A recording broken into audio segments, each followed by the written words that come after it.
Hai, kita dari Samsi, di mana kita ngebahas seputar sejarah dan pembahasan masa lalu yang menarik. Kali ini, kita akan membahas salah satu eksperimen yang dilakukan pada tahun 1950-an hingga 1970-an yang menunjukkan gambaran mengerikan bagaimana manusia modern di masa mendatang jika populasi manusia terus bertambah. Gimana kisahnya? Sebelum kita mulai pembahasannya, untuk teman-teman yang belum menjadi investor di channel ini, kalian bisa join dengan menekan tombol subscribe. Oke, kita masuk ke pembahasannya. Jadi, gini ceritanya. Di dunia modern yang terus berkembang, kehidupan semakin dipermudah dengan banyak temuan teknologi dan ilmu pengetahuan. Hal ini juga menyumbang kenaikan populasi manusia yang semakin padat dan sumber daya yang semakin terbatas. Masih menjadi perdebatan hingga sekarang, apakah hal tersebut merupakan berita buruk atau berita baik. Namun, yang pertanyaan besar sebenarnya adalah bagaimana kita sebagai manusia akan bisa terus bertahan hidup di tengah dunia yang semakin sempit. Pada periode tahun 1950-an hingga 1970-an, terdapat seorang ilmuwan ahli ilmu etologi bernama John Baptist Calhoun mencoba mencari jawaban dari pertanyaan besar itu. Ia memulai sebuah penelitian yang berfokus untuk mengungkap perilaku sosial, di mana ia menggunakan hewan tikus untuk mengumpulkan data sampelnya. Namun, siapa sangka ternyata penelitiannya ini nantinya akan mengungkapkan sesuatu yang mengejutkan tentang kita semua, tentang perilaku sosial manusia. Diketahui, Calhoun mendirikan kandang hewan tikus untuk eksperimentalnya di Laboratorium Psikologi Institut Nasional Kesehatan. Pada awalnya, eksperimennya gagal karena kandang dan ruang laboratorium yang ia dirikan mengalami kendala. Ketika semua persiapan telah sempurna, Calhoun memulainya kembali eksperimennya yang nantinya akan dikenal sebagai Universe 25. Pada awalnya, tujuan Calhoun sebenarnya cukup sederhana, yaitu menciptakan dunia utopia bagi tikus atau sebuah dunia di mana makanan dan tempat tinggal telah disediakan, sehingga tidak menjadi masalah dalam kehidupan tikus. Selanjutnya, ia akan terus mengamati bagaimana para tikus bersosial dan beradaptasi dengan populasi yang terus bertambah. Konsep ini dibentuk sedemikian rupa untuk menyerupai kehidupan manusia di masa modern. Pada tahun 1968, Calhoun melepas 8 tikus pertamanya dengan 4 jantan dan 4 betina ke dalam kandang yang ia buat. Mereka adalah penghuni pertama yang ditempatkan di dalam Universe 25 atau dunia utopia yang dibuat Calhoun. Pada awalnya, segalanya tampak sempurna. Populasi berkembang dengan pesat dan tikus-tikus ini menikmati kehidupan yang nyaman dan penuh berkecukupan makanan. Dengan segalanya yang telah tersedia, populasi tumbuh dengan sangat cepat, mencapai lebih dari 2.200 individu ketika memasuki hari ke-560. Waktu yang relatif singkat untuk seekor tikus tumbuh ribuan kali lipat yang pada awalnya hanya sejumlah 4 pasang. Dari titik inilah, sesuatu yang buruk terjadi pada hubungan sosial para tikus itu di dalam kandang. Dengan populasi yang terus meningkat, ruang lingkup untuk hidup menjadi semakin terbatas. Tikus-tikus mulai merasakan dampaknya, seperti ketegangan dan persaingan untuk mendapatkan ruang untuk hidup menjadi semakin nyata dengan cara yang kasar. Tindakan kekerasan pun mulai muncul, di mana perilaku yang sebelumnya tidak terlihat kini menjadi semakin umum, yang mana tikus-tikus mulai berkelahi satu sama lain tanpa alasan yang jelas, khususnya ketika pada memasuki waktu jam makan akan tiba. Perkelahian besar terjadi di antara ribuan tikus itu. Hal tersebut membuat tikus-tikus yang tidak bisa membela dirinya sendiri akan tersingkirkan dari kehidupan sosial di kandang.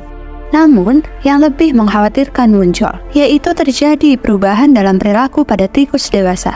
Mereka sangat stres dan depresi. Ketika para tikus beranjak dewasa, serta berhasil menghasilkan keturunan, justru mereka mulai mengabaikan anak-anak mereka, meninggalkan mereka dalam kondisi yang mengenaskan. Bahkan, kadang-kadang, tikus betina menjatuhkan dan meninggalkan bayi saat mereka menggendongnya.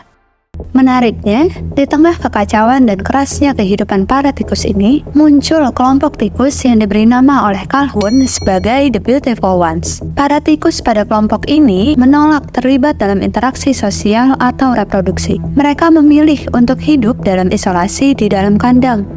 Diketahui tikus pada kelompok ini hanya berperilaku makan, tidur, dan merawat diri mereka sendiri, terperangkap dalam kehidupan yang terisolasi dan narsistik. Selain itu, data menunjukkan banyak para tikus mulai mengikuti gaya hidup dari kelompok ini dalam waktu singkat. Tampak sekilas baik-baik aja, namun hal yang ditakutkan Calhoun pun terjadi.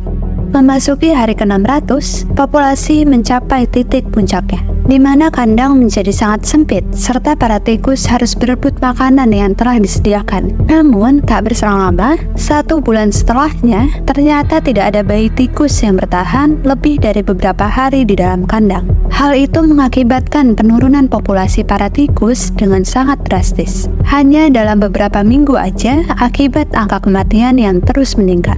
Anak-anak tikus tidak dapat bertahan lebih dari beberapa hari, sementara para tikus dewasa yang tersisa memilih untuk hidup dalam isolasi seolah-olah menunggu ajal mereka. Para tikus dewasa hanya bersembunyi, sembari menikmati kehidupannya dengan cara yang tidak sehat, tidur dan makan aja. Pada akhirnya, seluruh populasi tikus punah secara perlahan-lahan pada kandang Universe 25. Padahal, Calhoun membuat kandang itu seperti utopia, tanpa harus kesulitan untuk mencari makan dan tempat tinggal. Namun, berakhir dalam kehancuran total yang naas. Calhoun yang telah mengawasi setiap tahapan demi tahapan pada eksperimen ini, kini harus menghadapi kenyataan yang suram, bahwa tikus-tikus tersebut tidak dapat bertahan di dunia utopia yang diciptakannya. Segera, temuan Calhoun ini dipublikasikan, di mana hal tersebut membuka perdebatan luas tentang implikasi sosial dan moral dari kepadatan populasi manusia. Namun, satu pertanyaan yang sama dipertanyakan oleh seluruh ilmuwan, yaitu, apakah manusia akan menghadapi nasib yang sama? Sebenarnya, gagasan tentang bahaya kepadatan populasi bukanlah hal baru, yang mana dipopulerkan oleh Thomas Malthus pada akhir abad ke-18 dengan bukunya An Essay on the Principle of Population, di mana dalam teorinya menyatakan bahwa populasi akan berkembang lebih cepat daripada sumber daya. Tentu hal ini masuk akal, karena waktu yang lama untuk mengisi kembali sumber daya yang digunakan oleh manusia. Namun, setiap harinya ada miliaran manusia yang harus tercukupi kebutuhannya. Selanjutnya, pada tahun 1968, terdapat tulisan dari Paul Ehrlich memperkuat ketakutan ini. Karya bukunya, The Population Bomb. Dalam bukunya, Ehrlich memperingatkan bahwa dunia sedang menuju kehancuran jika populasi manusia terus bertambah. Sebuah pandangan yang sangat sejalan dengan temuan Calhoun. Eksperimen ini pun menjadi topik diskusi utama di kalangan para akademisi dan publik. Banyak yang melihatnya sebagai bukti bahwa manusia di masa modern sedang menuju bencana yang sama dengan para tikus. Ketakutan akan kehancuran moral semakin diperkuat oleh peristiwa seperti tragedi pembunuhan Kitty Genovese pada tahun 1964 di New York, di mana terdapat berita koran yang mengklaim bahwa terdapat 37 saksi di sekitar Kitty yang hanya berdiri dan tidak melakukan apa-apa ketika pembunuhan terjadi, seperti kelompok tikus The Beautiful Ones pada kandang Calhoun. Media segera menangkap tema ini tentang munculnya perilaku sosial manusia, yang mana hal itu mengilhami lahirnya film seperti Soylent Green hingga komik dystopian, di mana semua karya tersebut menyoroti kekhawatiran tentang masa depan yang kelam akibat perilaku sosial manusia yang semakin menurun.